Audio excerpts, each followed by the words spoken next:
The Tea Biz podcast delivers tea news that you need to know. A recap of the week's major headlines with commentary and cultural trends hosted by Dan Bolton. It is the voice of origin for tea professionals and enthusiasts worldwide. Think of us as a digital caravan of storytellers, bringing authentic, authoritative, and exclusive stories to you weekly from the Tea Lands.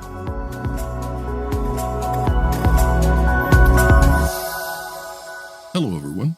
Here are this week's headlines. Russia and India pursue sanction workarounds for tea. A tea party at the top of the world. And the 20th anniversary of the World Tea Expo opens Monday in Las Vegas. More in a minute, but first, this important message. What makes a perfect cup of Ceylon tea? The perfect cup is from the tea businesses that ensure the protection of all the children living within their tea estates.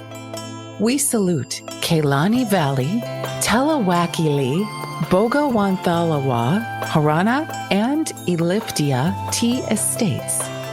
Support Save the Children, Sri Lanka.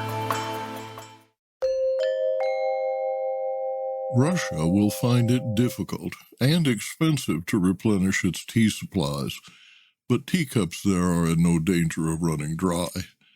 India and Russia are currently discussing reactivating a scheme for trading rubles for rupees to avoid transactions in U.S. dollars. The workarounds were devised a decade ago to trade rice, sugar, and tea for Iranian oil. Tea executives in Moscow write that Russian banks are working out how to make this scheme easier and faster.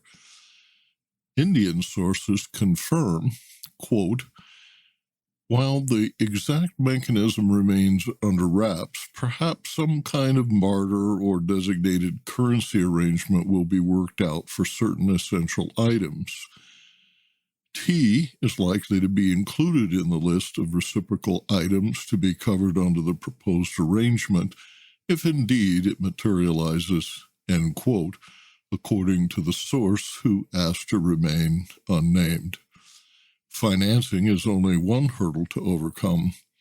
Quote, logistics risks for direct shipments are still very high, but Russian companies are trying to find reserve routes to bring in tea, end quote, writes the Moscow tea executive. Quote, all of it is more complicated and costly than the original one, but producers, traders, shippers, sellers are all interested in finding ways to bring tea to Russia, and we'll find a way, end quote, said the executive, who asked that his name be withheld. African tea suppliers aligned with Russia are also likely to ignore sanctions and accept payment in rubles. China is not a party to Russian sanctions and has ample capacity to supply China with tea. Russians, however, prefer black tea to green. Sanctions that limit tea sales from India and Sri Lanka offer China an incentive to source large quantities of black tea for the Russian market. While it is purely speculation, early this month, a state-supported Chinese tea exporter likely financed the Singapore investment group that purchased Duncan's Industries out of bankruptcy. Duncan's annually produces 15 million kilos of black tea from 14 tea gardens spanning 12,000 hectares in India. U.S. sanctions against Iran and Russia do not cover food and agricultural goods, including tea, but they make it risky to accept payments from targeted banks. Credit terms add to the risk, and newly imposed requirements to pay upfront pose challenges for Russian tea buyers. In addition, insurers and shipping companies insist on payment in dollars. Workarounds inevitably add to the cost of doing business.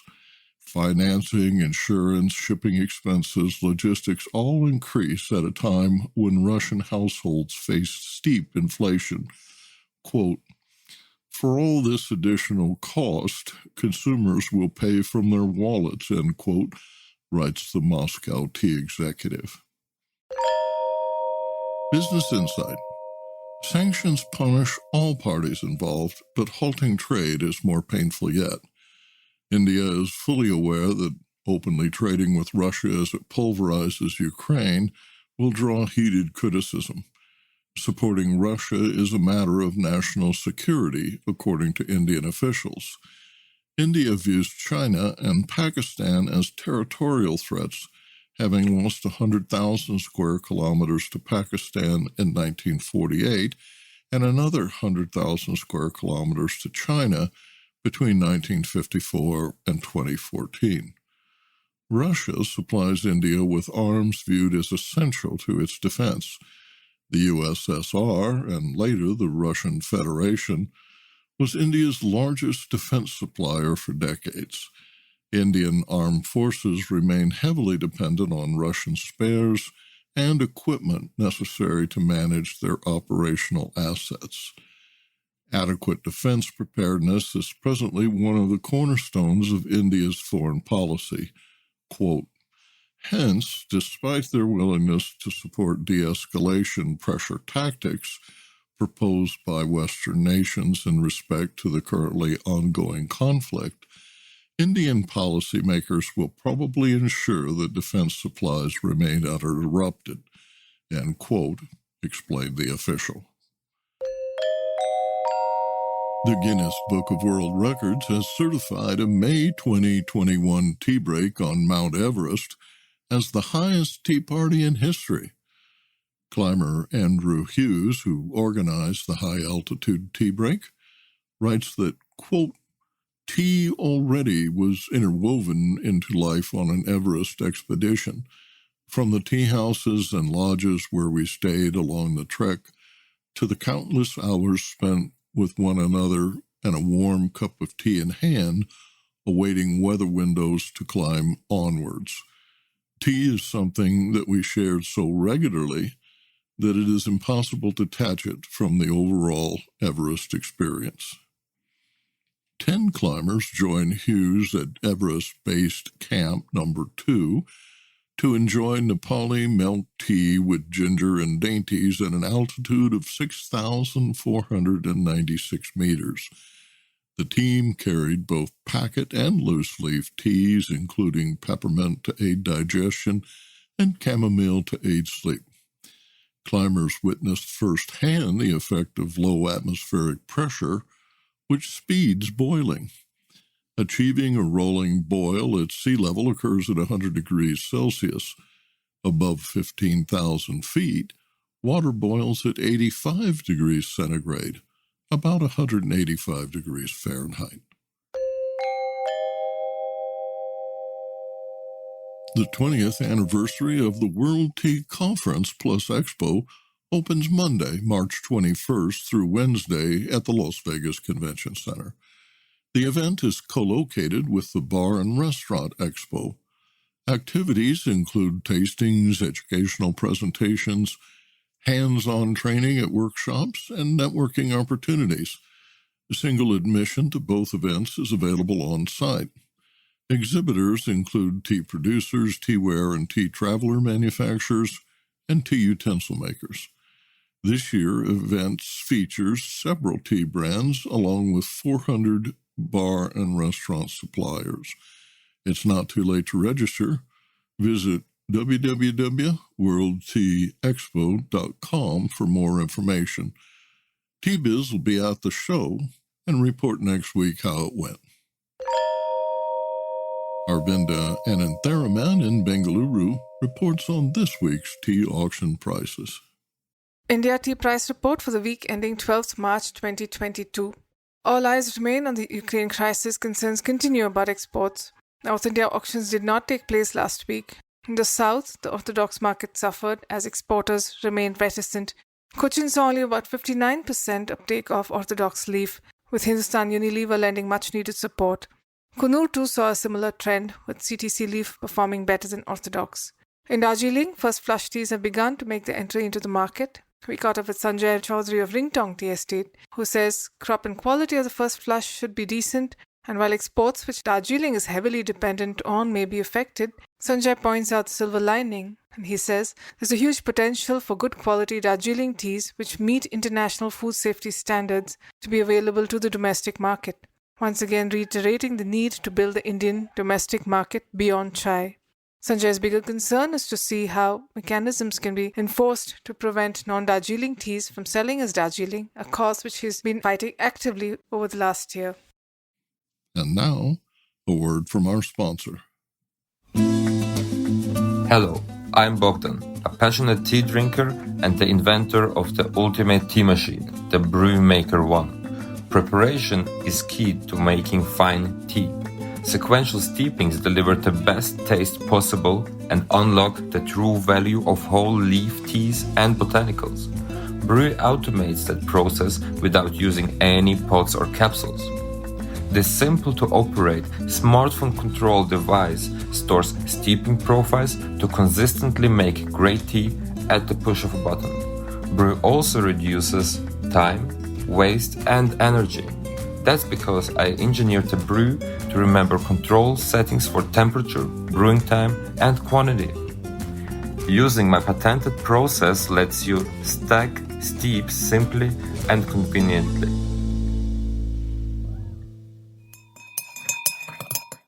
This week, Tea Biz travels to Siliguri, India to speak with Rajiv Lochan, founder of the Doke Tea Estate in Bihar, a non-traditional tea-growing region bounded by West Bengal, Sikkim, and Nepal.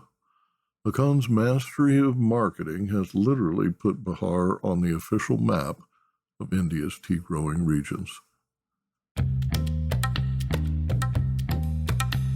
India proudly claims Assam and Darjeeling, two of the world's most famous tea-growing regions, yet neither grew tea until about 175 years ago, and in both cases it took 50 years more to achieve scale. Today, Indian consumers drink 90% of the tea that the country produces, but it's only recently that domestic consumption surpassed exports and required the expansion of tea lands.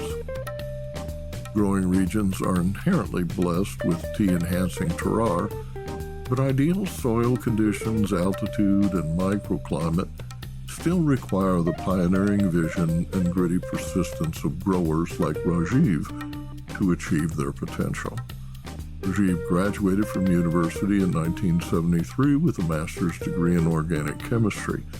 He spent his early career managing established gardens where the skills he developed in cultivating award-winning teas were complemented by his efficient management. In 1998, the Indian government, noticing the strong growth in domestic sales, issued permits to expand the tea lands.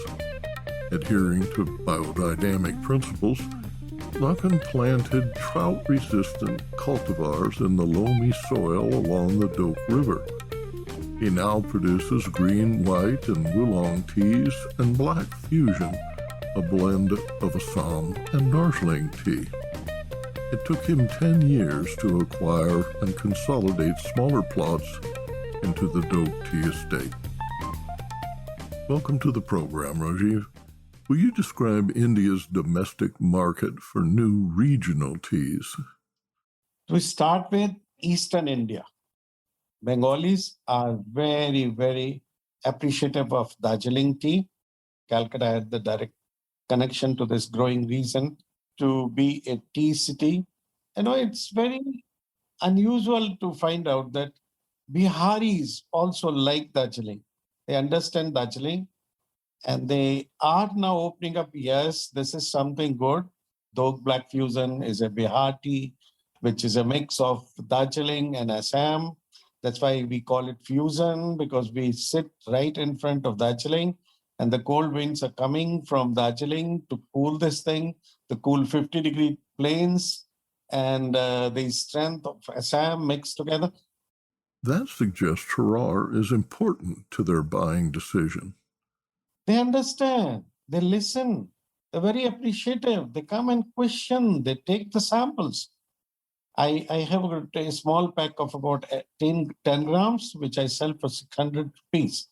And then they buy 600 rupees worth of packets. Where do consumers get their first taste of teas grown and processed in Bihar?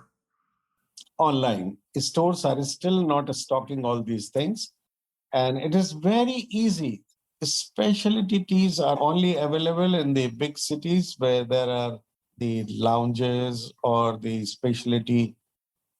I would not say even the tea specialty shops or the beverage specialty shops. These are food stores. Amazon has taught India how to sit at home and very, very comfortably. Corona has really lubricated this market called the online shopping. All the ladies, they're very happy sitting at home, buying from this thing, even whatever is not necessary. They buy, they experiment. Yeah. Amazon has really done wonders in India, like Coca-Cola. Are websites built by local brands sophisticated? Is delivery by mail or courier? Tea Swan, that's our website. Yeah. And this is all online. We do everything. They handle the ordering and the total thing, collection Yeah. of money and all. How long does it take online customers to get their tea? It takes maximum 3 days. 3 days is a very fair this thing, because we also use FedEx, DHL, Blue Dart, all Yeah. these fast as possible, and DTDC, UPS, everything, whichever. And Siliguri, very, very luckily, since pandemic, I would say, is extremely connected to all over India, even East. East is very, very conveniently connected to Siliguri. India no longer limits where tea growers can establish their gardens, a direct result of opening non-traditional growing regions. Your innovative processing and tireless marketing of green tea and oolongs have earned the brand an international following. But that represents only a small volume of the 1,000,000 kilos you produce locally. Overseas, you get higher prices, but according to the Tea Board of India, only 22% of Indian households spend more than 200 rupees, about $2.50 US, per month on tea. What price do you charge local customers? 250 grams, when we sell, is only about 50 rupees. Tata is almost same, but the quality is better than Tata. The reason of people buying outside Tata is the quality. Yeah. Tata's going for a standard, and all these 4 or 5 brands from Siliguri are cream Assam cities. So people are not switching, and we find it very easy. We package our teas in Siliguri, and most of our market is nearby Bihar and this side, the Bengal. So we can keep equality.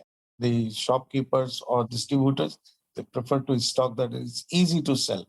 Yeah. So for us, quality control is not that difficult. We have got one system of packaging, one mindset. That is for our local CTC pack. And Darjeeling packs is nothing much. The green tea is bigger than Darjeeling. And when it comes to export CTC, to China, there's all those huge bulk, like 25 tons container, and maybe 25 containers to this company, 10 containers to this company, 50 containers to that's different blends for them. We produce very little, but we are basically trading, we are sourcing teas from all over the region, different blends, and then package and sell. So we handle about 1,000,000 kilos of tea every year. The people who are basically the sourcing people, they know that we can give them the same blend throughout the year, because we are going to source it from hundreds of people. We do our blending, we see hundreds of samples and do the blending, and then give them a standard blend, which they want throughout the year. The producers like Jayashree or Williamson Mager, they walk into the room, they always say, we are the third largest producer of India. We are the second largest. And that gives them a negative point. Oh, this is a very big producer, so he's going to sell us only his produce, which he can give a little cheaper than us, because that is his cost of production. Ours is cost of total buying and selling and other things also, and the profitability of the producer himself. So these are two different economics which people, the big buyers, they understand. Cold tea market in India is still not maturing. This is just the beginning. More and more players will change the scenario of Indian tea market. A huge market, if it opens up, it will really solve the industry's problem.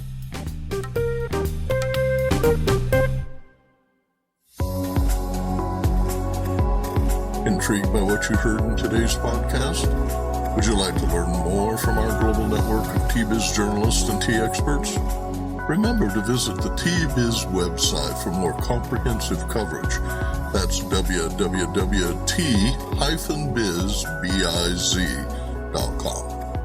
Thanks for listening. Farewell till next week.